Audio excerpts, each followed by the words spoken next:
Assalamualaikum warahmatullahi wabarakatuh. Halo teman-teman, perkenalkan nama saya Siska Delpia dan saya mahasiswa semester 1 dari Universitas Bunga Bangsa. Nah, di video kali ini kita mau belajar bareng-bareng soal perkembangan anak. Jadi, psikologi perkembangan dirumuskan sebagai ilmu yang membahas jiwa dan tingkah laku manusia yang sedang dalam taraf perkembangan melalui konsepsi sampai tua dan selanjutnya.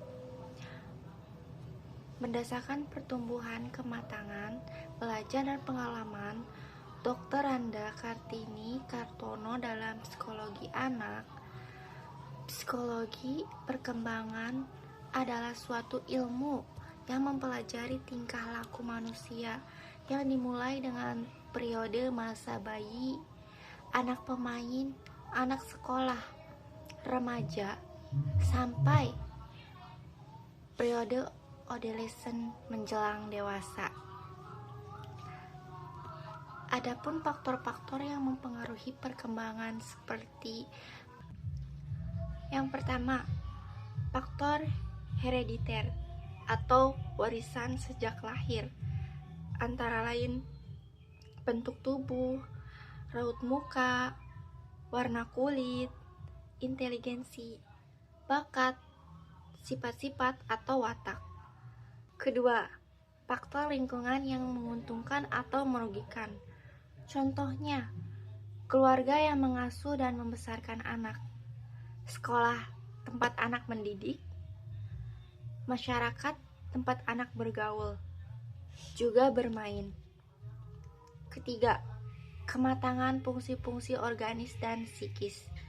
Keempat, aktivitas anak sebagai subjek bebas antara berkemauan kapanpun seleksi, bisa menolak atau menyetujui, punya emosi, serta usaha membangun diri sendiri.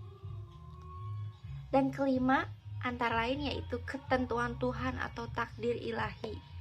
Kemudian ada teori-teori perkembangan yaitu psikoanalisis, yaitu pengaruh alam bawah sadar atau konflik internal dalam pengalaman masa kecil terhadap kepribadian. Teori ini dikemukakan oleh Sigmund Freud dan Erik Erikson. Teori kognitif yaitu bagaimana cara berpikir dan mental individu berubah seiring waktu. Teori ini dikemukakan oleh Jean Piaget dan Lev Vygotsky. Behaviorisme. Teori ini yaitu perilaku yang dapat diamati, dibentuk melalui lingkungan. Teori ini dikemukakan oleh Pavlov, Skinner, dan Watson. Teori belajar sosial. Pembelajaran terjadi melalui pengamatan dan peniruan model. Teori ini dikemukakan oleh Albert Bandura. Dan terakhir yaitu teori ekologi. Teori ini perkembangan yang dipengaruhi oleh berbagai sistem lingkungan yang saling berhubungan. Teori ini dikemukakan oleh Ori Bronfenbrenner. Adapun tahap-tahap usia perkembangan. Pertama, ada masa pranatal. Sejak konsepsi hingga sekitar 9 bulan fase paling awal, berfokus pada pembentukan struktur dan organ tubuh di dalam kandungan. Masa bayi dan balita. Usia dari 0 sampai 3 tahun atau sampai 2 tahun, di mana perkembangan fisik dan kognitif yang sangat pesat. Belajar dasar-dasar seperti belajar berbicara, berjalan, dan interaksi awal. Tahap masa anak usia dini, dari umur 3 tahun sampai 6 tahun. Anak menjadi lebih aktif dan mandiri, mengembangkan keterampilan motorik halus, bahasa, dan sosialisasi dasar, atau masa prasekolah. Anak usia sekolah 6-12 tahun berfokus pada perkembangan intelektual, keterampilan akademis, dan interaksi sosial yang lebih kompleks di lingkungan sekolah.